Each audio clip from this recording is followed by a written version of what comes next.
বল বিসমিল্লাহ, বল সুবহানাল্লাহ। এটা মুসলিম সমাজের জন্য এর চেয়ে বড় লজ্জাস্কর বিষয় আর হতে পারে না। আমরা এখন দেখতে পাচ্ছি যে হয়তো কোনো গণক, সে গণ্ড মূর্খ, তার কোনো জ্ঞান নেই, পাপিষ্ট নরাদম সে, তার এই কথা ভাইরাল হওয়ার পরে এখন কেন আমাদের সবার বলতে হবে রাগ করলা, বল বিসমিল্লাহ, বল সুবহানাল্লাহ। এই তার কথা মতো যারা এই জাতীয় আল্লাহ রাব্বুল আলামিনের এই পবিত্র বিসমিল্লাহর মতো বরকতি বিষয়, সুবহানাল্লাহর মতো দাড়িপাল্লা ভারী করে দেওয়ার মতো ওজন সম্পন্ন বিষয়কে নিয়ে যারা ট্রোল বানাচ্ছে, মাআযাল্লাহ, আমি বলবো খবরদার, এই জাতীয় ট্রোল আপনারা করতে যাবেন না।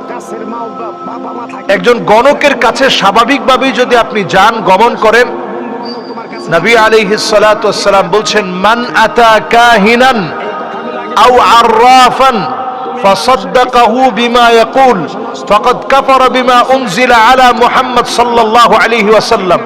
গণকের কাছে যারা যাবে, যারা হাত দেখাবে, যারা এগুলা বিশ্বাস করবে, গণকের কথার ওই তাবিজ নিবে, গণকের কথার ওই গাছের শিকড় নিবে, নবীজি বলছেন ফাকাদ কাফারা বিমা উনজিলা আলা মুহাম্মদ সাল্লাল্লাহু আলাইহি সাল্লাম, তার ইবাদত আল্লাহর কাছে কবুল হবে না, তার ইবাদত নষ্ট হবে।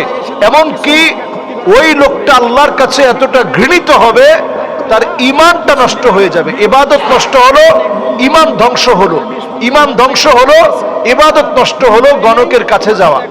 তা আমাদের দেশে দেখা যায় গণকরা অনেকদিন ধরেই এগুলো করে তেমন একটা তারা ভালো সুবিধা করতে পারছিল না। হঠাৎ করে তারা এই বিষয়টা কেমন করে অনলাইনে নিয়ে আসলো। আমরা দেখতে পাচ্ছি যেই ব্যবসাটাই ডাউন হয়ে যায়, ওইটা অনলাইনে নিয়ে আসলে হঠাৎ করে ওইটা আবার খুব ভালো মানুষের মনে সাড়া জাগে। এখন সারা জাগতে জাগতে এখন এমন অবস্থা হয়ে গেছে, গণক এখন রাস্তাঘাটে অহরহ বলে বেড়ায়, রাগ করলি সুবহানাল্লাহ বল, বিসমিল্লাহ বল। কথাটা ভালো লাগলো না খারাপ লাগলো?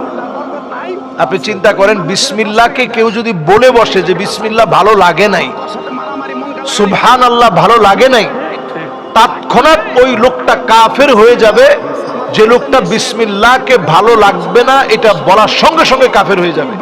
তাহলে সে যে কথা বলতেছে, মানুষের ঈমান হরণের জন্য এক একটা কথা যথেষ্ট।